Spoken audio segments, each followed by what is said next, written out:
हाँ तो प्यारे बेटा, सभी को जय हिंद। आज हम लोग शुरू करेंगे जो 10वीं का मैथमेटिक्स है, मैथ है, उसको शुरू करेंगे। उसका जो 5वां चैप्टर है, पहले समांतर श्रेणी, इससे शुरुआत करते हैं। तो पहला प्रश्न क्या है, निम्नलिखित स्थितियों में से किन स्थितियों में संबंध संख्याओं की सूची क्या है, एपी है और क्यों है। एपी जैसे कि आप जानते हैं अर्थमेटिक प्रोग्रेशन, समांतर श्रेणी बतानी है हमें। तो प्रत्येक किलोमीटर, पहला प्रश्न क्या है आपका, प्रत्येक किलोमीटर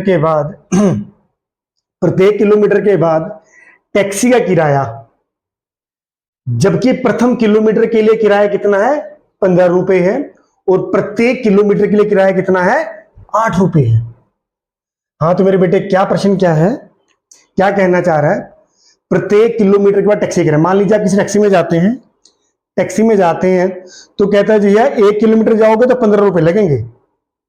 अगर आप इसके अलावा 2 किलोमीटर जाओगे तो दूसरे किलोमीटर के लिए 8 रुपए, तीसरे किलोमीटर के लिए फिर 8 रुपए। कहने का मतलब क्या है, अगर आप 1 किलोमीटर जाते हैं तो किराया 15 रुपए लगेगा, और अगर उसके बाद प्रत्येक किलोमीटर के लिए आपको 8 रुपए अलग से देने पड़ेंगे। ठीक है बेटा, तो कोशिश करते हैं। प्रथम किलोमीटर का किराया कितना है, 15 रुपए है। प्रथम किलोमीटर का किराया कितना है मेरे बेटा, 15 रुपए। ठीक है, प्रत्येक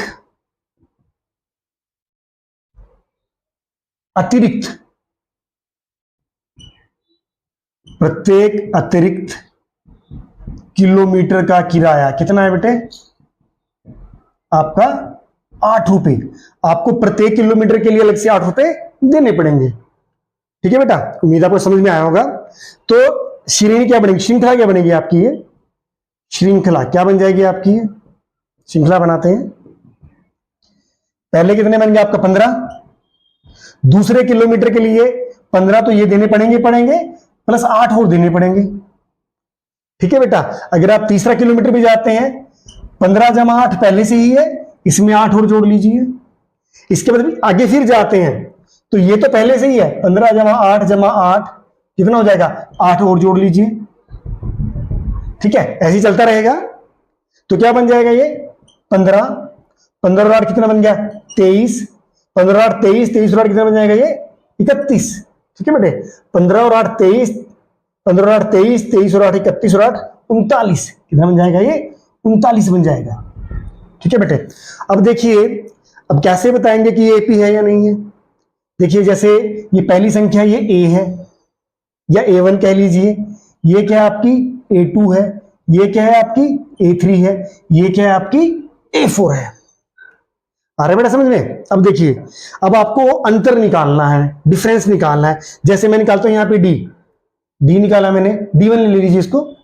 अब A2 माइनस A1, तो D1 कितना आ जाएगा, A2 कितना आपके पास 23 है, A1 कितना आपके पास 15, B कितना है आपका 8।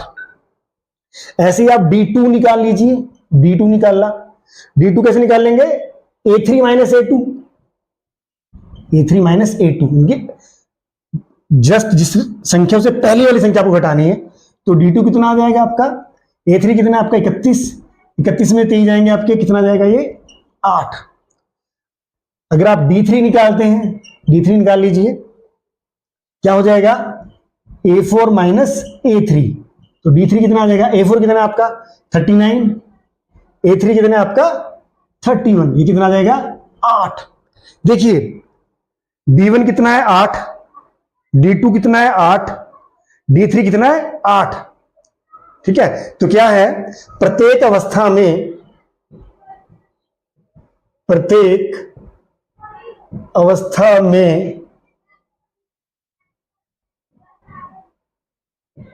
अंतर क्या है, समान है।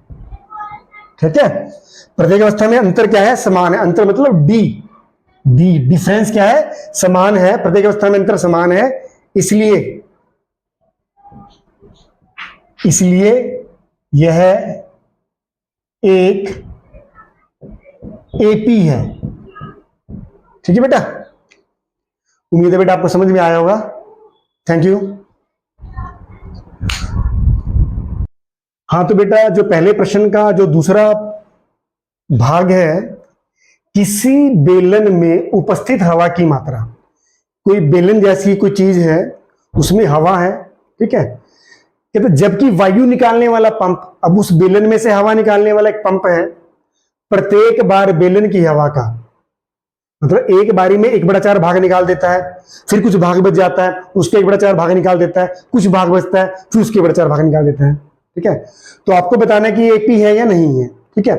तो क्या करते हैं, शुरू करते हैं इसको। माना हवा की कुल मात्रा, माना हवा की कुल मात्रा किसके बराबर है, 1।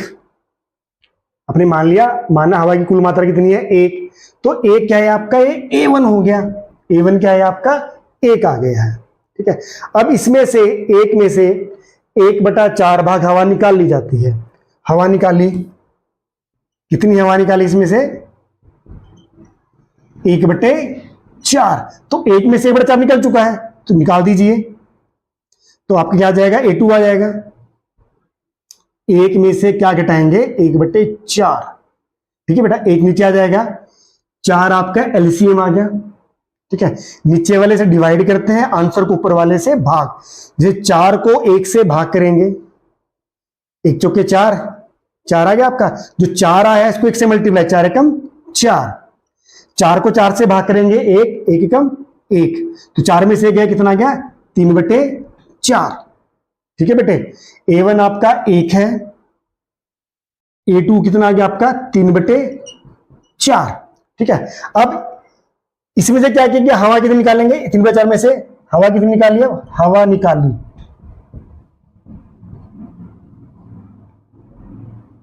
1/4, तो निकाली हवा 1/4 हवा निकालते हैं। तो 3/4 गुणा 1/4, ठीक है। तो 3 इसका 1/4, इसका हवा निकालेंगे तो कितना मिलेगा, 3 एकम 3, 4 चौके 16, ठीक है।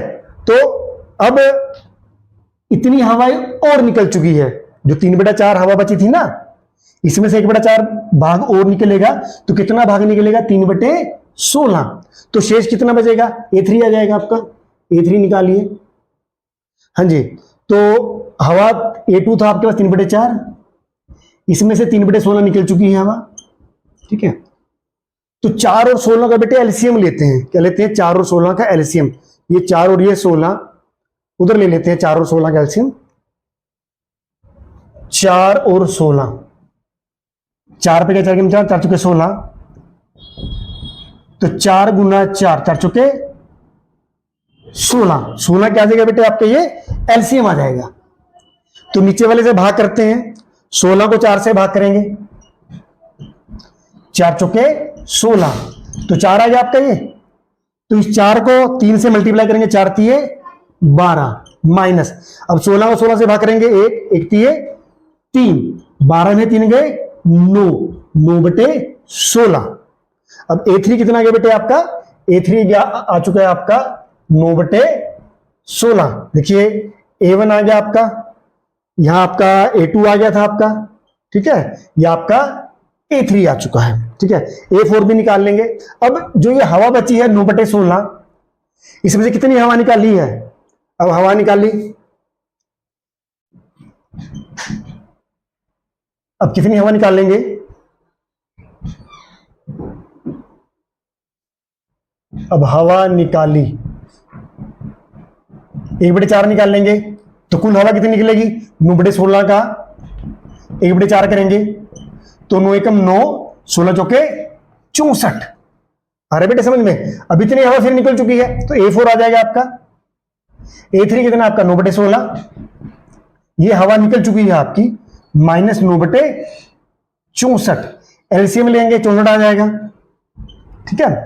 तो 64 को 16 से भाग करेंगे, 4, 16 जो 64 4 आता है, 4 में 36, माइनस 64 को 64 से भाग करेंगे 1, 1 में 9, तो 36 में से 9 गए, कितना बचेगा आपका 27, 27/64 आ जाएगा आपका ये 64, ओके। अब आपका क्या आ गया, A4 आ गया आपका 27/64। अब देखिए श्रेणी क्या बन गई आपकी, श्रेणी बन जाएगी आपकी A1 कितना है, श्रृंखला, श्रृंखला क्या बन जाएगी आपकी, A1 कितना है आपका 1, A2 कितना है आपका 3/4, A3 कितना है आपका 9/16, A4 कितना है अभी आपका 27/64। आ रहे बेटा समझ में, ये श्रृंखला बन गई। अब डिफरेंस निकाल लेंगे, अंतर निकाल लेंगे। अंतर कैसे निकालेंगे, अंतर निकालते हैं, डी क्या बनेगा आपका, D1 A1 minus sorry A2 minus A1, ठीक है। तो D1 कितना आएगा, A2 कितना है आपका 3/4 में से 1 घटाएंगे, A1 कितना है आपका 1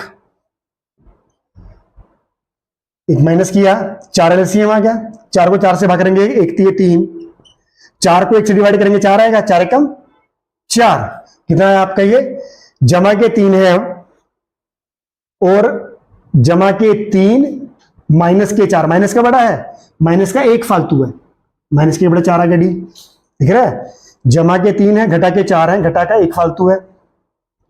D2 निकाल लेंगे डिफरेंस, ये कैसे करेंगे, A3 माइनस A2, A3 कितना है आपका 9/16,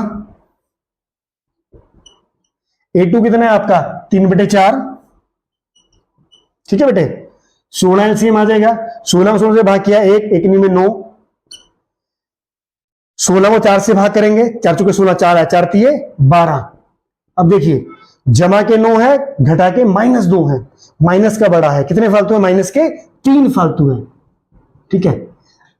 तो देखिए यहां डी कितना है -1/4, यहां पर डी कितना आया आपका 3/16। तो क्या हुआ, अंतर समान नहीं है, जो सारव अंतर है समान नहीं है, ठीक है, इसलिए यह एपी नहीं है। एपी कब होता है, जब इनका अंतर समान आता, जैसे पिछले सवाल में था, यहां पर अंतर समान नहीं आया है, डी समान नहीं है, डिफरेंस समान नहीं है, इसलिए एपी नहीं है।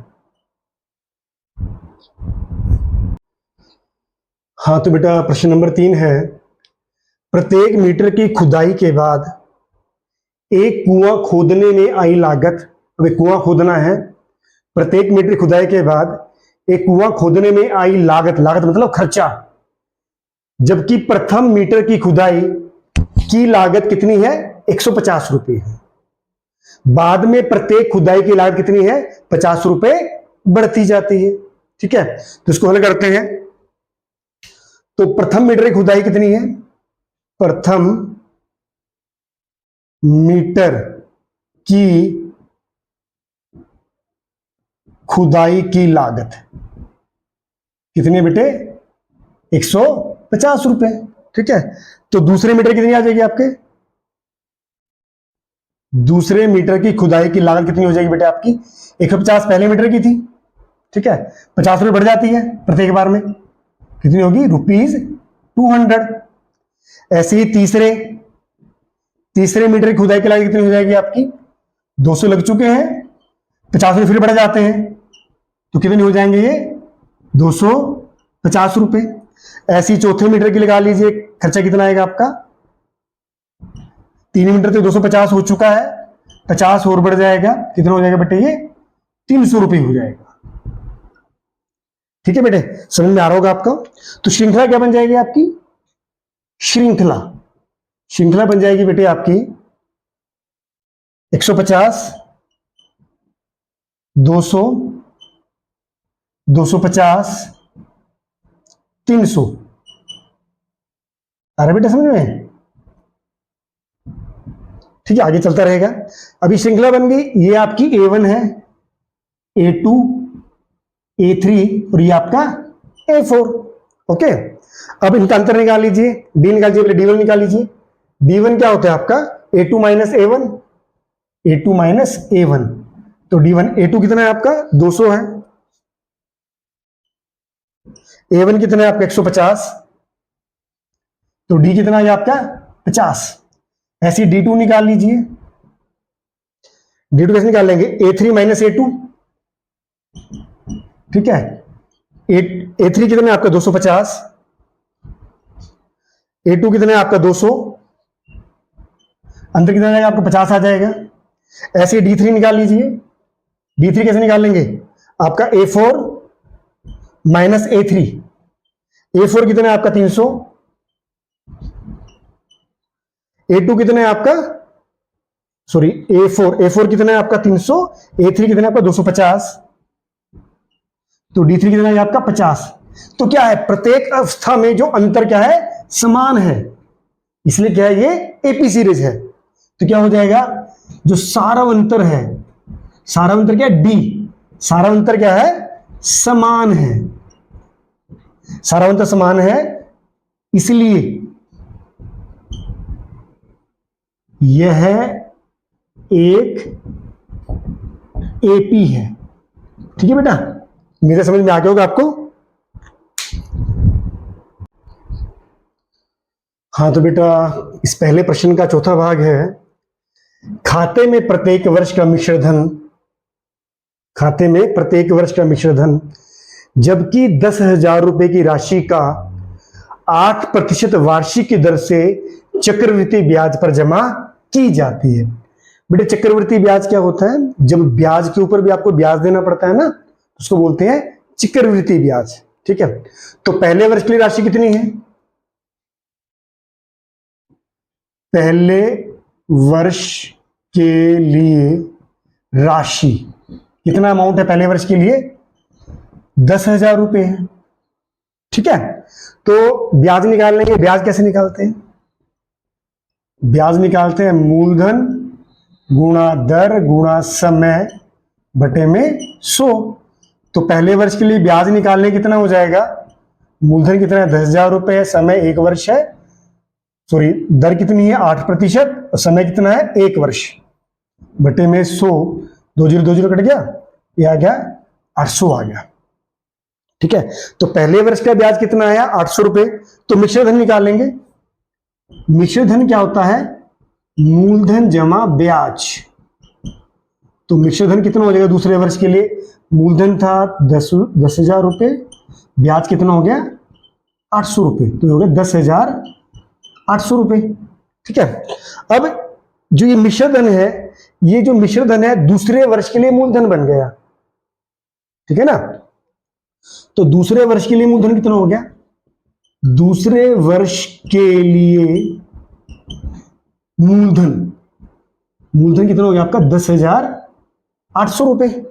ठीक है, तो ब्याज निकाल लेंगे। ब्याज निकालेंगे बेटे, ब्याज क्या होता है, मूलधन गुणा दर गुणा समय बटे में 100, 2 कर दीजिएगा, 8 बटे 64, 8 एकम 8। ठीक है, तो दूसरे वर्ष के लिए मिश्रधन कितना आ जाएगा,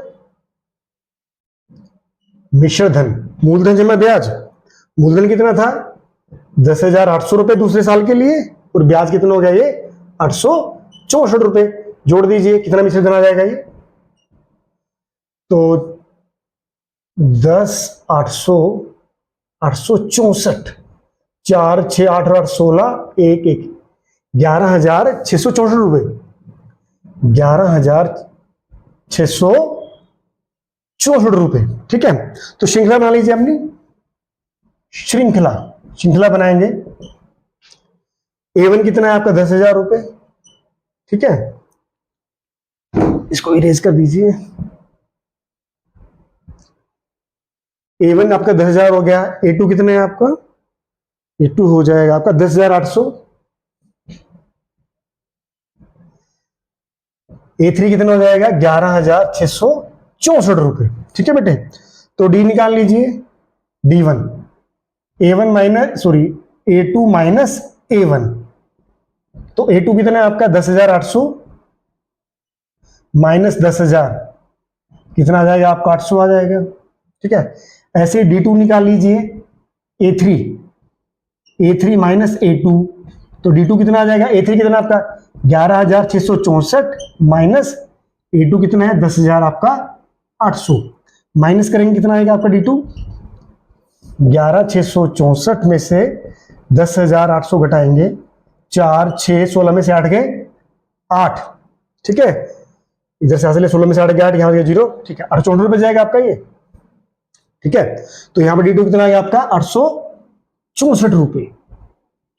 तो क्या है, डी समान नहीं है, यहां 800 है, यहां पर क्या 864, तो क्या हो जाएगा, सारा अंतर समान नहीं है, ठीक है, इसलिए यह एपी नहीं है, ठीक है बेटा। उम्मीद आपको समझ में आया होगा। Thank you.